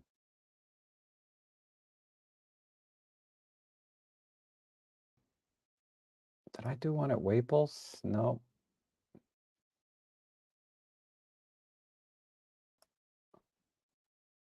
I did a video here. Okay, there's some video here.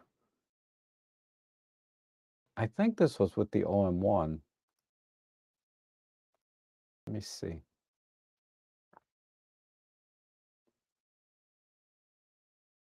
So yeah, this is just that was just Google. But this, yeah, this was, I'm pretty sure this was the OM1 and 7 to 14. You can see me in the reflection a little bit, kind of my bad. Now this part here, okay, this door opening, what I did is I walked up to the door, pulled it open, then I stepped back and recorded it as it was closing. And then in post-processing, uh, I just played it in reverse, so it looks like it's opening, but the door is actually closing there. And then I walk in and I just pan around. Let's see. There's some overlays there I put. Let's see. And then this is inside the office and some pans. I'm kind of skipping through. This is the kitchen area. Ooh, I made a mistake there. I got the logo covering the overlay. I don't think this, well, this is in the delivery folder.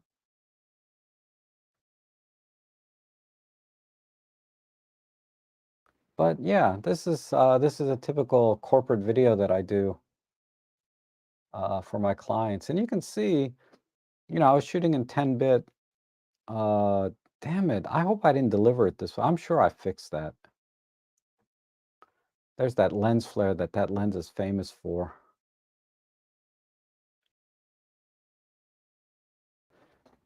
But yeah, you know, it's pretty straightforward. Just panning, walking around, that kind of thing.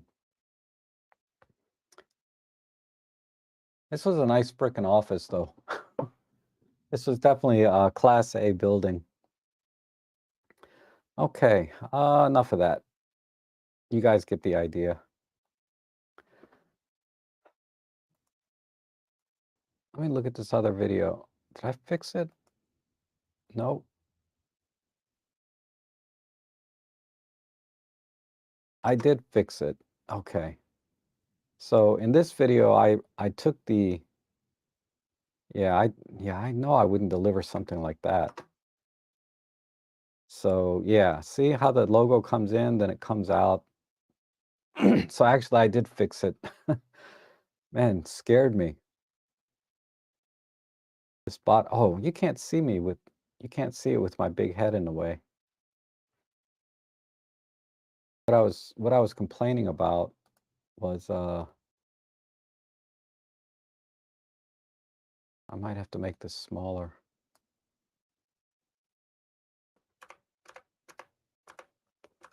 But what was happening is you see these text overlays that pop up. The video that I was showing before, this logo was covering it.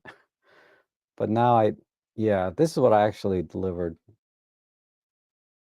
I knew I wouldn't deliver something with that kind of mistake in it. Shoo. um,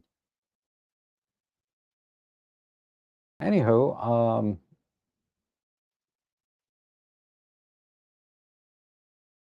next time I'm gonna shoot with the lens one stop down from wide open. Yeah, you probably don't need to. I think the lens look really good wide open. What kind of improvements can you make with those photos with DxO? Well, they would just probably be a little bit cleaner and crispier.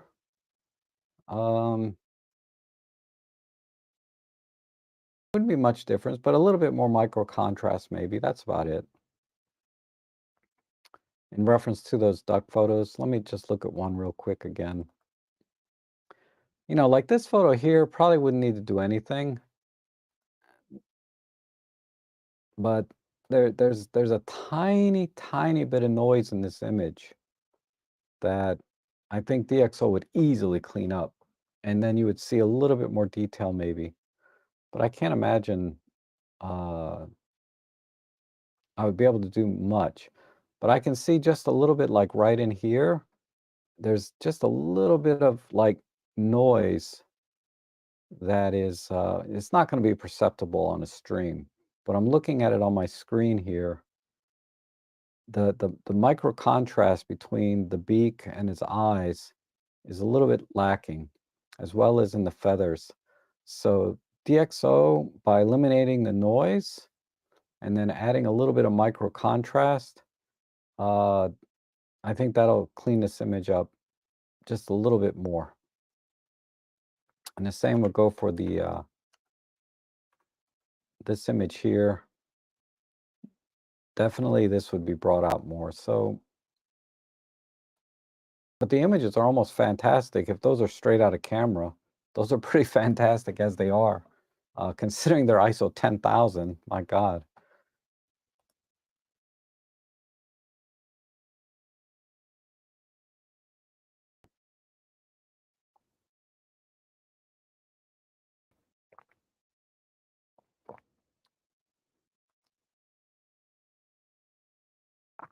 Yeah, Anthony's pictures, he's abstracted the water. That's what's most important. Yep. I mean, the ducks are nice. They're part of the story, right? But I think, yeah, the water definitely was the most interesting part.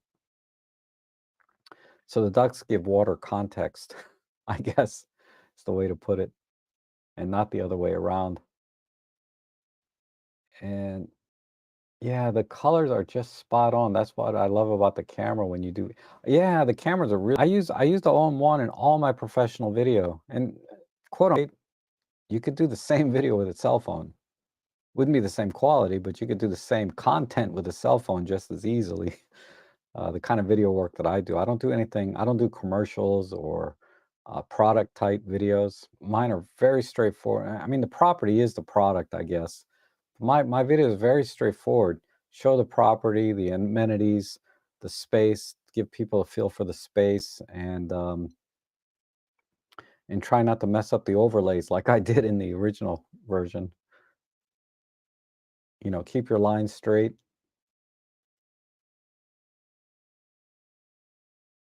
that kind of stuff. Okay. Wow, lots of interesting stuff today.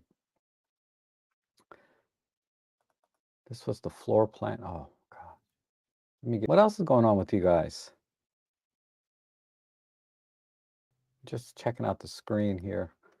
Because, we're all still waiting for frickin' camera from OM Systems to come out. It's always exciting to get a new camera from a company. I guess Sony's released their A9 Mark II, or is it the A1 Mark II? Whatever. They released a new camera. Actually, no, Eric, I had a thought. I should text you.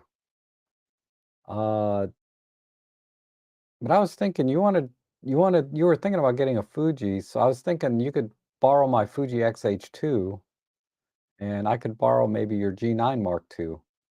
That would be kind of an interesting swap. We could swap cameras for a couple of weeks.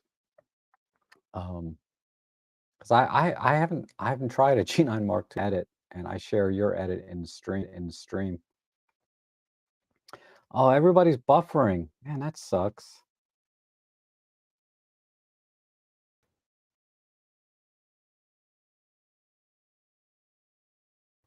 The Fuji X100V shipped.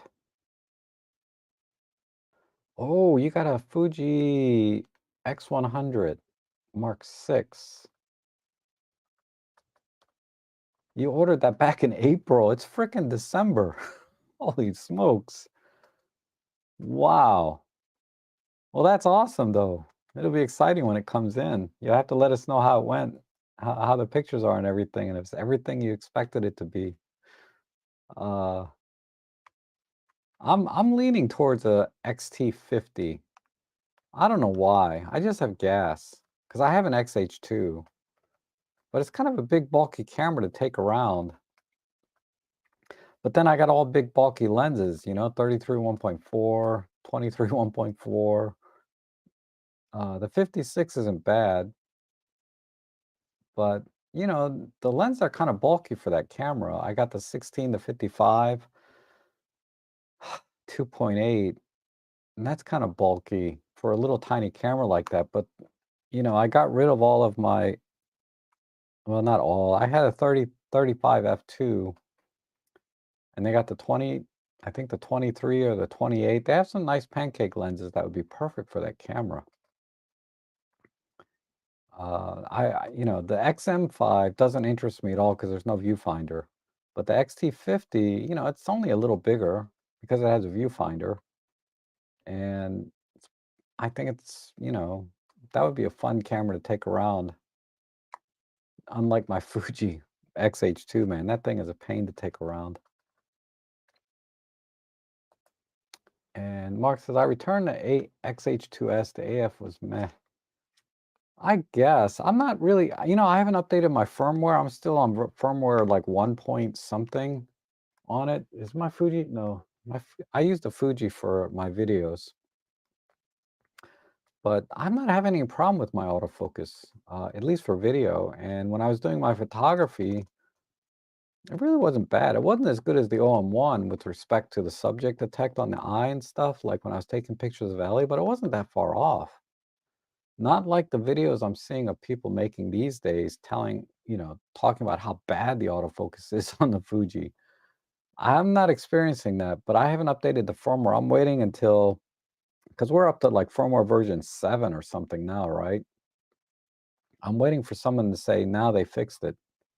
Supposedly the latest one, 7.1, is the autofocus is now usable in video, but it's usable now, and I'm on firmware 1 point something, I think, maybe 2, but I'm really early on. I'm only a couple of revisions off from when it was released.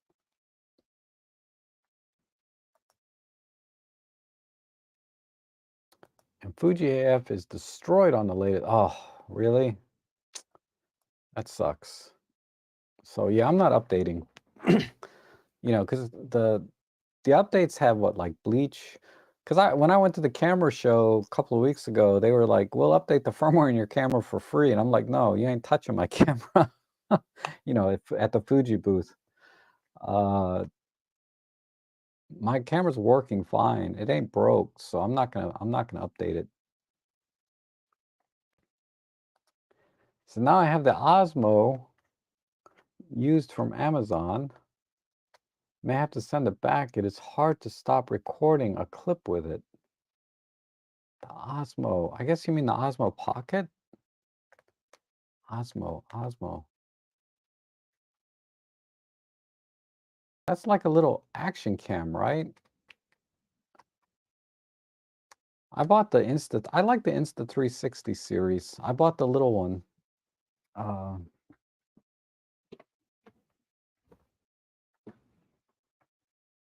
bought this one. I like this one. This is the little, I don't know what it's called. Insta360 is all it says. This might be the Go or whatever. I like this little one. And this pops out. It is a pain. I do start and stop recording every now and then by accident. Uh, and I got a little hat clip that I use with it.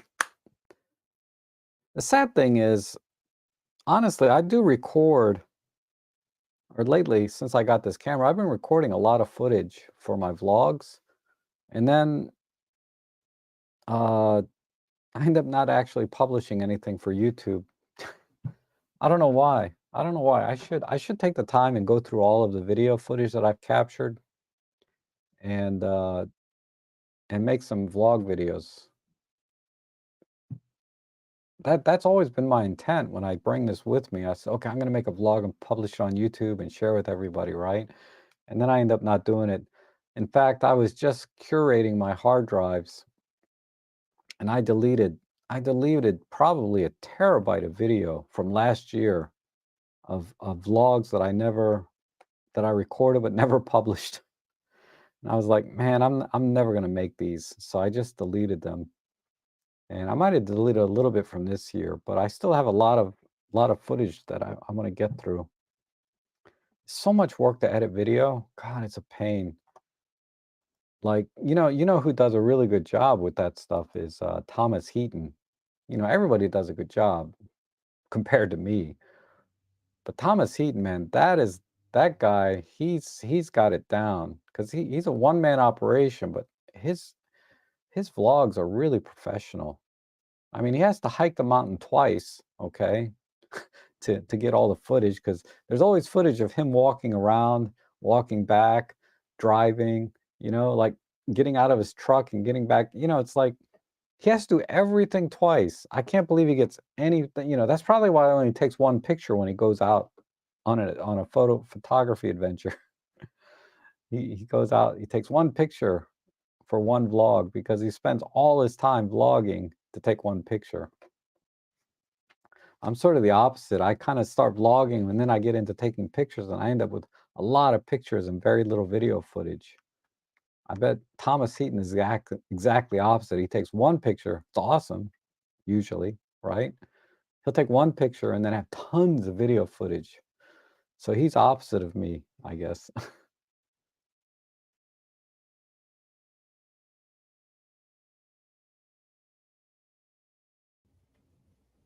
Osmo Pocket 3. So I think that's I don't know what that is. I think it's an action cam.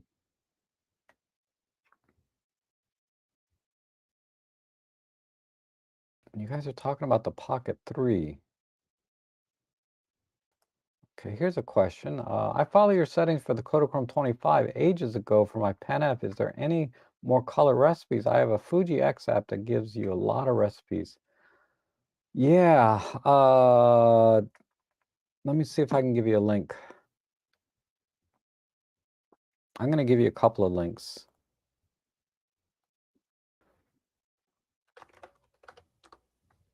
Oh, crap. Actually, these links don't have any.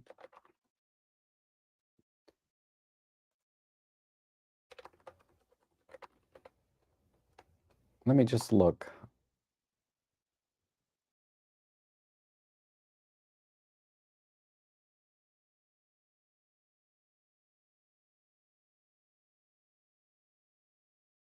Uh,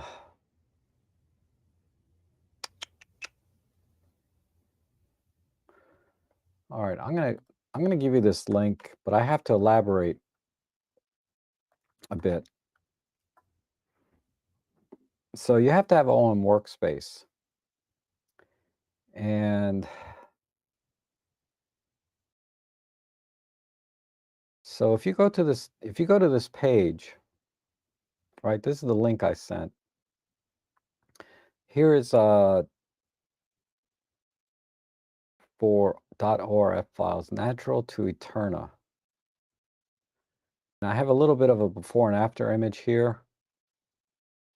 And you can download this. Is it working? Yeah, it's working. So let me download that to the desktop. Okay. And then I got to open up Workspace. Where is it? I'm so blind.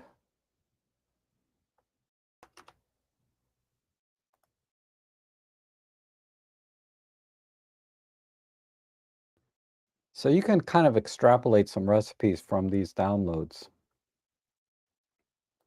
Okay. So you just download it here.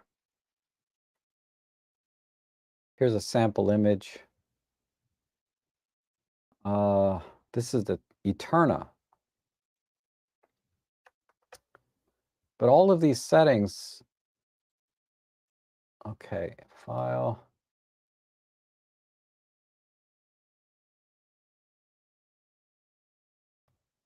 Let me just find a standard image here. So you have these settings over here, right? The color wheel in the Pen F, only the saturation. And then of course, everything else here, these are all camera settings that you can do in your camera. Let's see, file, let me see if I remember how to do this. It's been a while. File.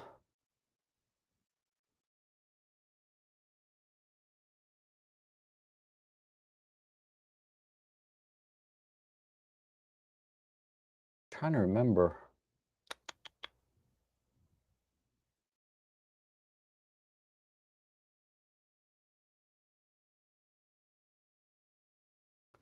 I can't remember how to do this. Is it here?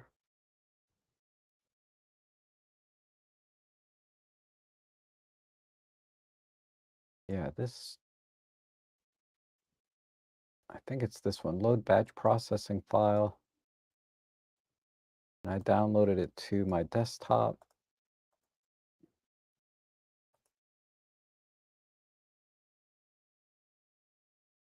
This one. Okay. All right, it's really hard to see. But I downloaded the file to my desktop. I selected it here. And down here are all the settings that you can do in your camera.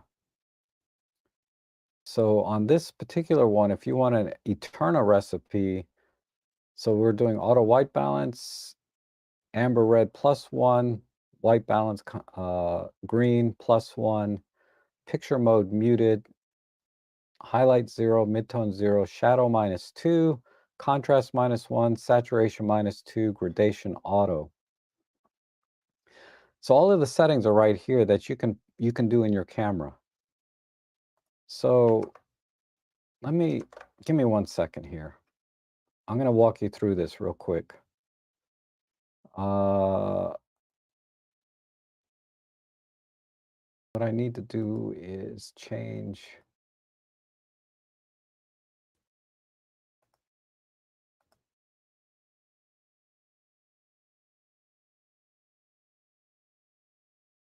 my screen resolution so it's not so tiny.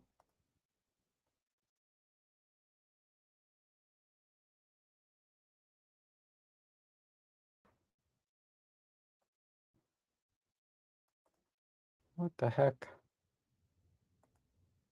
1080 by, yeah, 1920 by 1080. Okay. Let's see how that looks.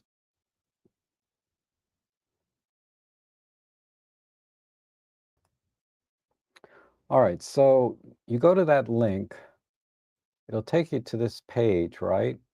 Not that one, it'll take you to this page. So I have another preset here, cyberpunk style, or let's try natural to Velvia.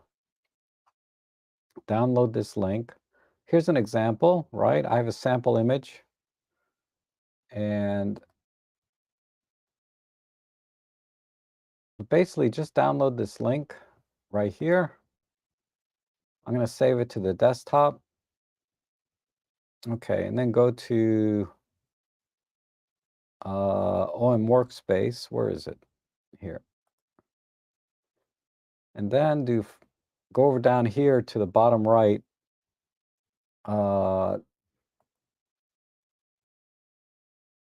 It's hard to see. Hold on. Down here in the bottom right, there's a little disk icon. You click on that and you do load batch processing file. And I'm going to go to the desktop where I downloaded it like this and say OK. And then I'm going to select Velvia. And then in here, you can see all of the different settings that you can do in camera to get sort of my recipe for Velvia. So this one has white balance. It's showing I'm doing amber red +2. I'm doing green +1. I'm using the natural color picture profile. Highlights -2, midtone 0, shadow -4, saturation +1. What else is in here?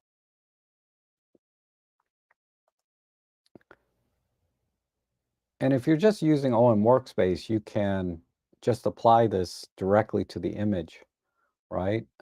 But if you want to see what the settings are that you can use in your camera, then you can select the batch processing file, and everything in here tells you all of the different settings that you can do in your camera. Okay, that's one place to get started. And then let's see. Let me find the other one. There's another place.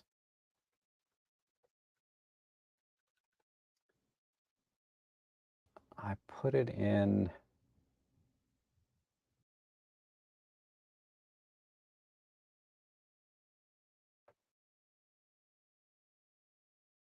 I don't know why. I wish you could pin bookmarks to like, well, I guess you can, but I should pin this one.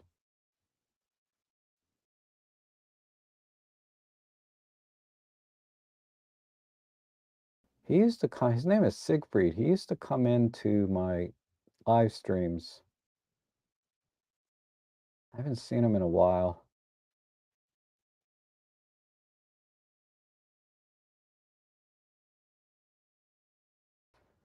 Oh,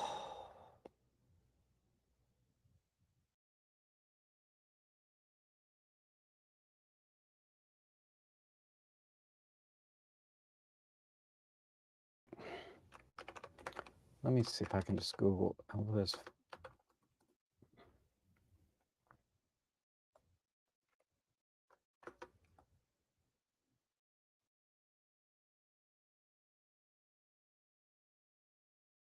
I'm sorry. I know for a lot of people this is like boring, but I think it'll be worth it if I can find it. Oh, crap. I was just looking at it, like, well, not just, but like about a month ago.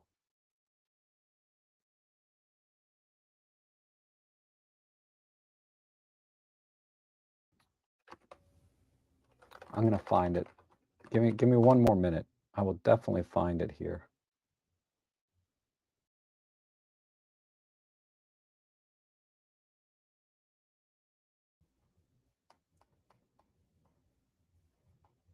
Okay, this is the blog.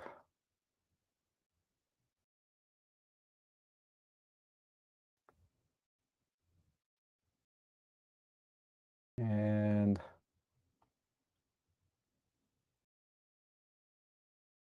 I I mean, this guy really has a fantastic blog for Olympus shooters, especially if you like to tweak things. But being a blog, it's not super straightforward.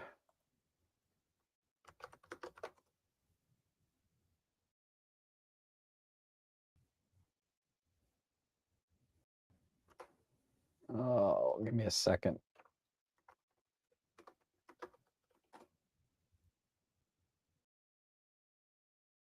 Okay, this is a good place to start.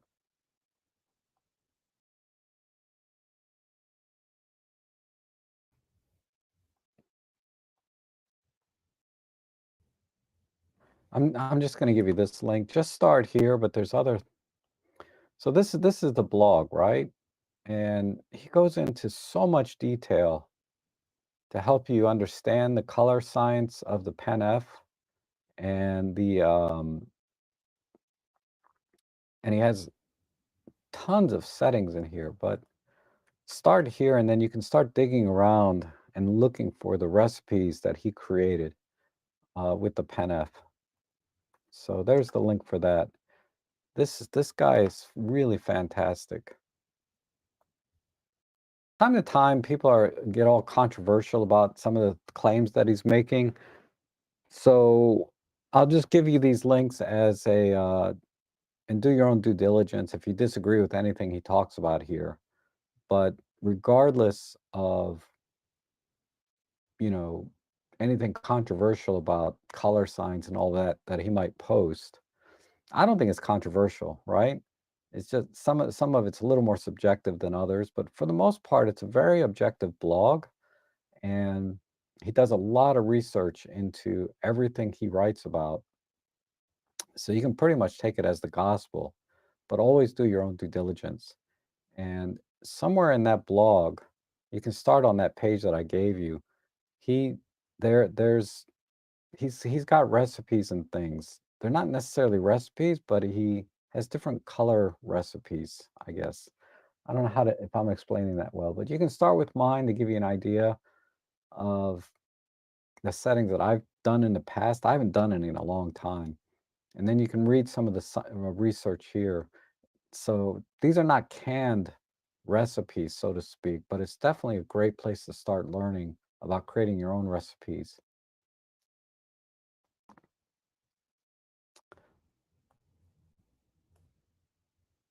Oh, ads and too much buffering. I'm so sorry about that, Rick, but thanks for dropping in. It's always good to see you. Uh, it's so easy to fix. It's so easy with the Fuji X app. There are hundreds of color recipes to try out. Yeah. Olympus has that ability, at least a Pen F. I can send you like a profile, I think, on the app, and then you can use that profile. But I never got into that personally. And then I'm very impressed with the ON Mark II over the EM1 original, and so far ISO and autofocus capability. My new camera is light years ahead of my camera replaces. Wow, that's awesome. Yeah, I'm impressed with those images you sent over.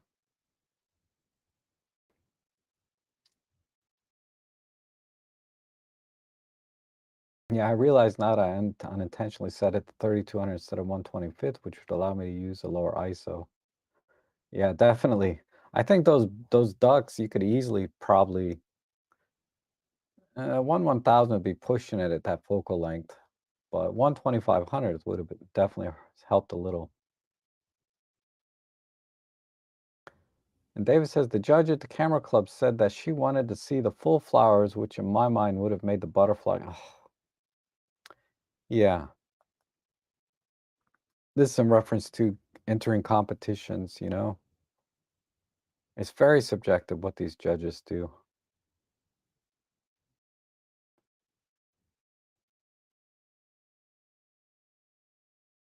And the great Vanzini dropped in. That's cool. How you doing?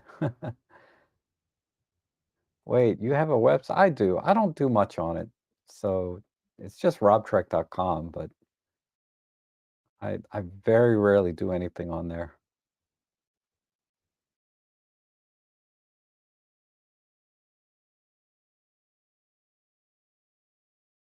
Is there an Olympus app? Yeah, the OI Share app. Like I said, I think you can I can share the I can share PenF recipes. I'll try and do that later and see, and then I'll make a short video on it. Uh, but I should be able to do all kinds of recipes in my PenF, save them to my computer, maybe, or to the app and share them in a more fluid way than what I did here in the stream, right? I'll look into that. Uh,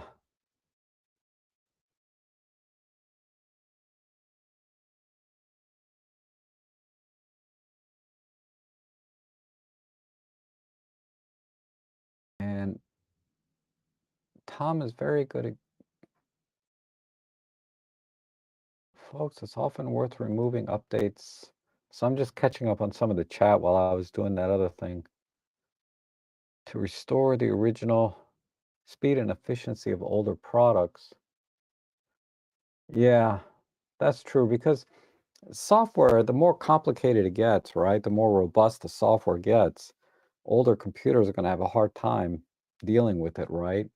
So, uh, to that end, Microsoft will, using Windows as an example, will say, your computer needs to be these minimum requirements to use Windows 10 or to use Windows 11. So I have older computers that would not update to Windows 11 because they just didn't meet the certain specs. And even if they could run Windows 11, it'd probably be so sluggish. So the original Windows, I think I had Windows XP on them. I can't remember now, but I have an older version of Windows on those computers. Never used them, but it, and but yeah, the point that Rick's making is valid.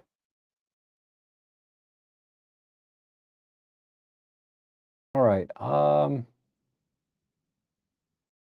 So let me make a note about that. I'm going to go ahead and wrap it up. So I'm going to make a note about sharing PenF profiles and maybe come up with a couple of recipes uh, because I have the DxO film pack, right? And I can extrapolate from the film pack the settings that would be very similar on the PenF. And then from there, I can create a recipe, right? And it wouldn't take too long to come up with one that I can share. So I'll try and pick something interesting, create a recipe in the PenF using the color wheel, and then saving that and see if I can share that via the app. I think I can, but I'm not 100% on that because I've never done it. But I remember them talking about being able to do that. So I'll look into that. And gosh, I got another busy week. Holidays are always busy, but I'm going to live stream tomorrow. We're going to do a Cyber Monday shopping stream. I'm going to live stream on Tuesday with a photo editing app. So submit your images. That stream is up on my channel now. So you can submit your images if you want me to edit them in Photolab, or you can just download mine and edit mine. You don't have to submit one. You can just edit mine if you want, or just watch, and hang out.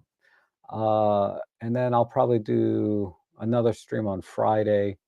So pretty much I'm going to stream like 3 or 4 times a week at this point, at least through the holidays if I can.